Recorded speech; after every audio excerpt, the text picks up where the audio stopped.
Assalamualaikum warahmatullahi wabarakatuh. A'udzu billah bismillah alhamdulillah la haula wala quwwata illa billah.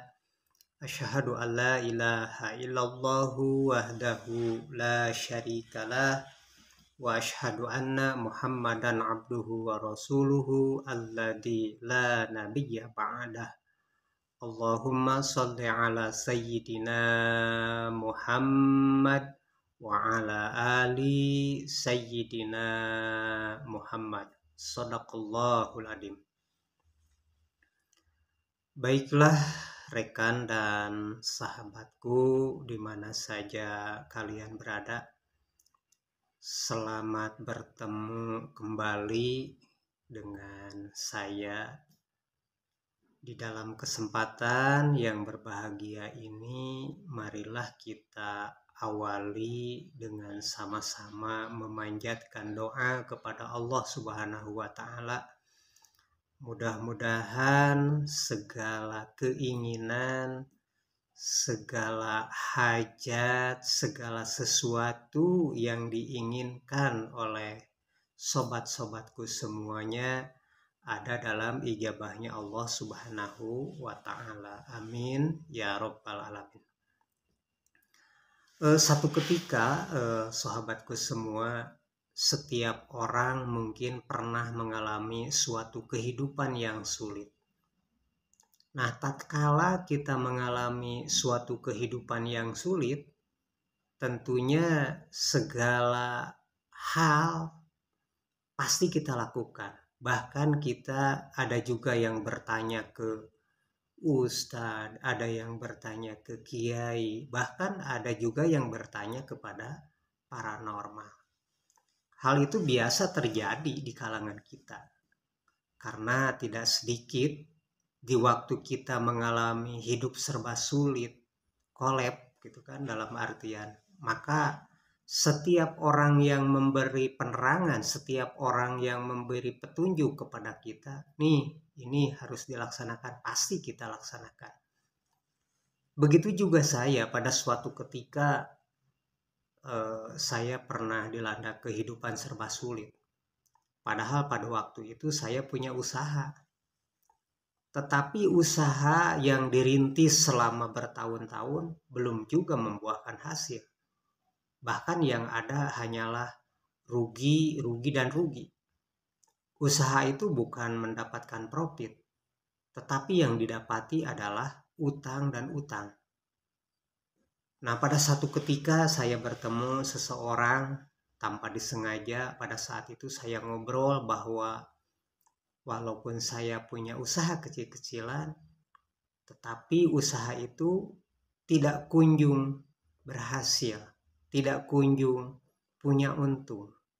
Bahkan yang ada hanyalah rugi. Padahal dari satu sisi rugi secara tenaga dan rugi secara materi. Dalam sebuah obrolan dengan seseorang tersebut, dalam bahasa Sunda, bahasa keseharian saya ngomong bahwa usaha sulit. Kata orang yang saya temui, lamun nanggung ibaratna cenah lamun urang berat-berat teuing kudu ditunda, kudu diecangkeun. Sabab lamun dipaksakeun ge awakna moal kuat. Jeung cangkengna ge bisi nepikeun ka nyangeyeng. Artinya kalau kita memikul sesuatu, kalau bebannya terlalu berat, maka harus ditunda, jangan dipaksakan. Kalau dipaksakan, ya mungkin ada sesuatu hal yang mengakibatkan diri kita sakit. Saya merenung. Kemudian seorang yang pada saat itu ngobrol dengan saya melanjutkan perkataannya. Begini saja, di dalam dunia ini kan ada hitungan dan ada perhitungan. Artinya gini, ketika 1 ditambah 1 sudah jelas hasilnya pasti 2. Tetapi kalau 1 dengan 1 dijejer, gitu, itu bukan 2 jumlahnya, bahkan 11 kalau angka satunya dengan angka satunya dijejerkan sejajar. Artinya di dalam kehidupan itu ada hal yang harus kita renungkan. Ada apa sehingga walaupun kita capek, walaupun kita sudah berbuat maksimal, tetapi usaha kita belum dikabulkan oleh Allah Subhanahu wa Ta'ala. Nah, dalam obrolan tersebut sehingga singkat cerita mengerucut bahwa pertama saya harus selalu berhusnudon kepada Allah Subhanahu wa Ta'ala. Harus selalu berbuat positif. Segala sesuatu itu diawali dengan hal yang positif. Kenapa? Karena pikiran yang positif itu akan mendorong bahwa doa kita akan dikabulkan oleh Allah Subhanahu wa Ta'ala. Sehingga Allah Subhanahu wa Ta'ala berfirman di dalam sebuah hadis qudsinya, ana inda dhoni abdi, bahwa aku Tuhan tergantung kepada sangkaan umatku. Artinya apa? Tatkala kita berprasangka baik kepada Allah Subhanahu wa Ta'ala, maka hasilnya akan baik. Jadi kita harus pandai-pandai mensugesti diri kita setiap kita mau melangkah. Pikiran kita harus positif bahwa doa kita akan dikabulkan oleh Allah Subhanahu wa Ta'ala. Jangan sekali-kali kita berpikiran bahwa doa kita tidak akan dikabulkan oleh Allah Subhanahu wa Ta'ala. Artinya harus positif thinking. Harus kita pandai mensugesti diri kita sendiri bahwa setiap langkah, setiap perbuatan yang kita laksanakan pasti akan berhasil. Kemudian kata seseorang tersebut, segala sesuatu pekerjaan harus didahului membaca istighfar, bersahadat, kemudian bersolawat kepada junjungan kita yaitu Nabi Muhammad Sallallahu Alaihi Wasallam. Karena Nabi Sallallahu Alaihi Wasallam yang diriwayatkan oleh An-Nasai dan Ibnu Hibban dari Ibnu Mas'ud radhiyallahu an, Nabi Sallallahu Alaihi Wasallam bersabda, inna awalan nas bi yaumal qiyamah aksaruhum alayas sholawat. Artinya kalau diterjemahkan kepada bahasa bebas, bahasa keseharian kita sehari-hari, kurang lebih artinya seperti begini. Telah bersabda Rasulullah Shallallahu Alaihi Wasallam bahwasanya seutama-utamanya manusia atau orang yang terdekat dengan aku pada hari kiamat adalah mereka yang lebih banyak bersolawat kepadaku. Itu sabda Nabi Muhammad Sallallahu Alaihi Wasallam.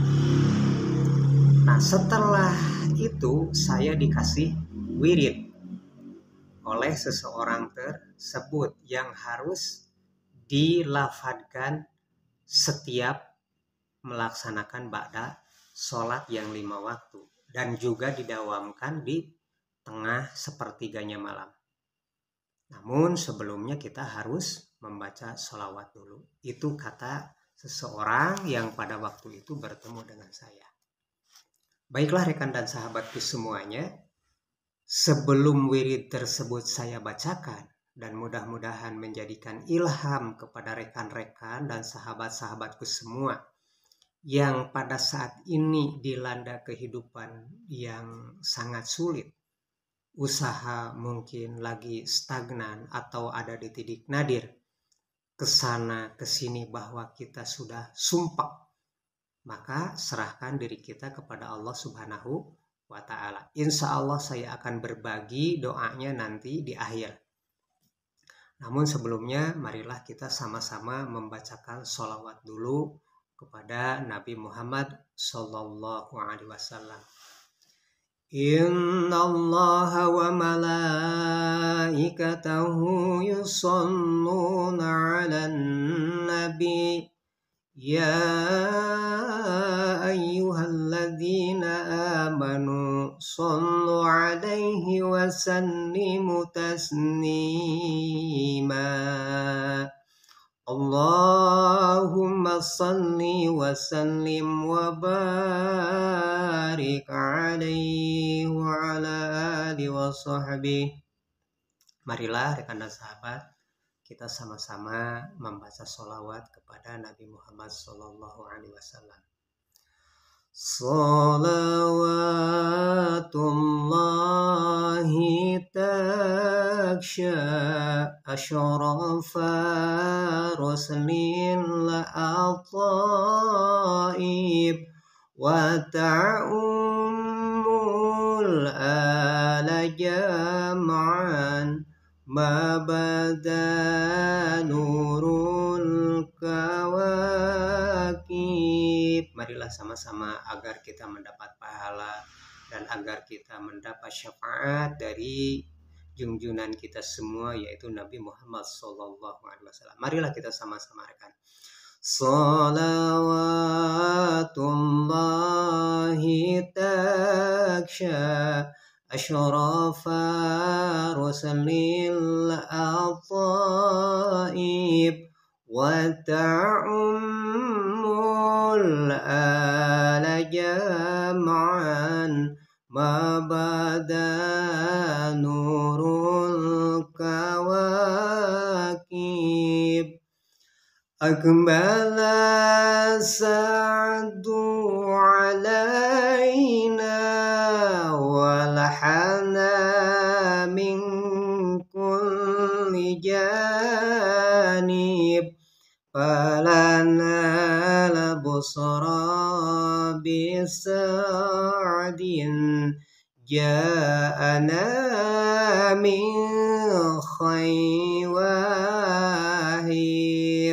Salawatullahi taksa asrafa rusulil ataib wa ta'ummul ala jam'an ma bada nurul kawakib. Allahumma salli wa sallim wa barik alaihi wa ala alihi wa sahbihi. Baiklah rekan dan sahabatku semuanya, itu adalah sholawatullahi tagsha. Artinya sholawatullahi tagsha asrofa ruslil ataib. Semoga sholawat dari Allah selalu menaungi sebaik-baiknya para utusan. Wa ta'umul ala jam'an ma bada nurul kawakib. Begitu pula untuk keluarga semuanya selama cahaya bintang-bintang gemerlapan. Akbala sa'lu alaina walhana min kulli zanib. Kebahagiaan ada di depan kita dan kesenangan datang dari setiap penjuru. Falanal busra bisa'adin ja'ana min khairi wahib. Maka ada kabar gembira untuk kita karena kebahagiaan yang datang dari sebaik-baiknya pemberi. Nah, itu pengantar sholawat. Sebetulnya sholawatnya mau sholawat apa saja rekan dan sahabat semuanya. Mau sholawat yang terpendek, shollallahu ala Muhammad boleh. Mau Allahumma sholli ala Muhammad wa ala ali sayyidina Muhammad boleh. Yang paling terpenting kita membacakan sholawat kepada junjungan kita, yaitu Nabi Muhammad sallallahu alaihi wasallam. Nah, selanjutnya ada wirid yang rekan dan sahabatku semuanya harus amalkan. Yaitu di mana ini amalan biasa pada waktu dulu didawamkan oleh para ulama-ulama kita terdahulu. Para kiai-kiai kita terdahulu, di mana para ulama terdahulu meminta kepada Allah Subhanahu wa taala sesuatu hal yang diinginkan. Contohnya hajat kita apa saja, hajatnya apa saja. keinginannya apa saja gitu, artinya bebas. Tapi doanya doa yang ini. Doa supaya setiap hajat kita, setiap keinginan kita, setiap langkah kita, baik usaha, orang yang bertani, orang yang berdagang, seluruh bisnis yang kita laksanakan agar diijabah oleh Allah Subhanahu wa taala. Doanya seperti ini. A'udzubillahi minasyaitonir rajim, minasyaitonir rajim. Bismillahirrahmanirrahim. Ya Hananu antallazi wasiatan kulli sayyin rahmatan wa ulama. Itu doa yang pertama. Kemudian doa yang kedua dilanjutkan, Subhanaka Allahumma wa bihamdika asyhadu alla ilaha illa anta wa tub alayya. Nah, ini dibacakan setiap ba'da sholat 5 waktu, dibacakan 7 kali.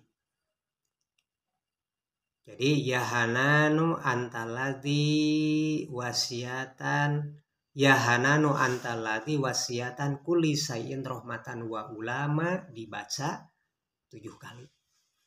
Kemudian yang keduanya, Subhanaka Allahumma wa bihamdika asyhadu alla ilaha anta wa tub alayya. Ini pun sama, dibaca 7 kali. Setelah itu barulah kita bersujud. Sujud artinya sujud seperti kita sholat. Nah, di situ meminta kepada Allah Subhanahu wa taala dengan niat ikhlas bahwa doa kita akan dikabulkan oleh Allah Subhanahu wa taala. Intinya itu sobat. Nah, yang saya rasakan dan yang pernah saya alami ketika saya sudah mendawamkan wirid itu, alhamdulillah, yang tadinya usaha saya rugi terus sedikit ada jalan. Setelah ada jalan, sehingga saya dibukakan oleh Allah Subhanahu wa taala. Yang pertama, lancar usaha saya, sehingga ya paling tidaknya saya bisa menafkahi keluarga dan kehidupan yang agak lumayan lah kalau di tingkat kampung. Intinya jangan kita merasa putus asa di dalam beramal. Al-adamu ta'is fil amal. Kita jangan merasa putus asa di dalam amal. Baiklah rekan dan sahabatku semuanya, rupanya cuma itu yang bisa disampaikan. Mudah-mudahan apa yang saya sampaikan ada guna dan manfaatnya. Wabil khususnya untuk diri saya pribadi, umumnya bagi rekan dan sahabatku semuanya. Apabila rekan dan sahabatku semuanya tertarik, silahkan diamalkan. Ya tidak juga tertarik, ya hitung-hitung mendengarkan dongeng sebelum bobo saja. Cukup sekian, wabillahi hidayah wa taufik, illa liqa akhirul kalam. Assalamualaikum warahmatullahi wabarakatuh.